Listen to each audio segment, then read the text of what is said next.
Style ka naman sa Ito naman ang susunod na Bebe Boy.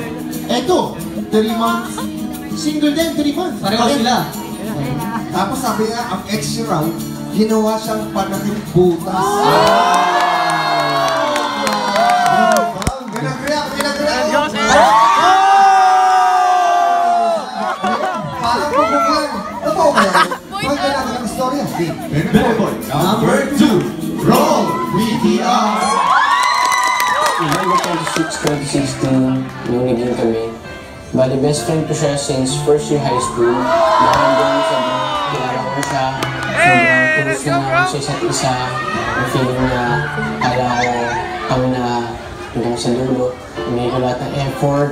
Tapos yung nakasama ko siya mag-out of the country. Pero habang nasa ibang bansa kami, doon yung na-realize na namiss niya yung ex niya. Kasi dati, pinilala nila yun na silang dalawa magpupunta sa Japan. Yun pa rin laging naiisip niya. So yun pa rin pala yung mahal niya. At sa uli, nag-evolve lang pala. Oh, nigga! Kung may mahal ka, huwag mo kumpara sa iba. Dapat mo siyang mahalin at tanggapin kung sino siya. Mas hindi ka mahal, nasaktan, nagsayaw.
Parehas magaling sumayaw. I like it Gusto mo yung mga styling niya. Tapos maangat-angat pa yung body niya. Si John at si Kim. Hit the Kwan. Ano ba yung Kwan? Hit the Kwan! Very tita sa Manila. Hit the Kwan. Tsahin-tsahin eh. Ito si Jay, very expressive sumayaw, ano? O yung bunganga mo, exagerado. Parang hindi si Condis yung sinalihan niya kanina. Ano yung pinakanta mo? Anong kanta mo yung kanina? Ano po, clutch? Clutch? Clutch po. Latch? Ay, sa Alam ko kotse. clutch. Kasi parang kabisado mo yung kanta eh, no? Kantahin mo nga ulit. Ay, patugtugin mo na ulit. Eh, ano?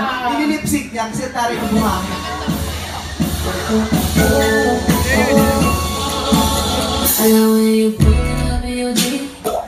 Kaya daw yun. Yung kanya daw yun. Begin daw yun. Oh, yan natin. yung kay Jay. Oras na. Kamusta ka? Ano na, ano? Oh, yan. Ay, gusto pa. Pakita mo sa amin yung ano mo. Yung... Parang isa. Actually, parang ikaw. Ano yun na ba ako? Sa tawag ng takahalan, di mo nakatay. Si Kay, ganyan na sa tawag ng takahalan. Babad na magkagilan si Kay lagi pag dinisag ka. Ganyan kami mga padilya. Tapos yung isang patay, yung nakatingin sa monitor, tingnan niya kung nakapokus Hindi sa kaya. Uy, kaya naging wala kayo. Pag nakita niyo nakapokus sa kanya, biro na siyang iinit. Isda. Tapos pag wala na naman sa kanya, siya. Sir, Natutunan kayo kay Mama Shasha. Ganyan kami mga padilya. Padilya ka ba? Eh, anong nangyari sa'yo? Almost 3 months na siyang single.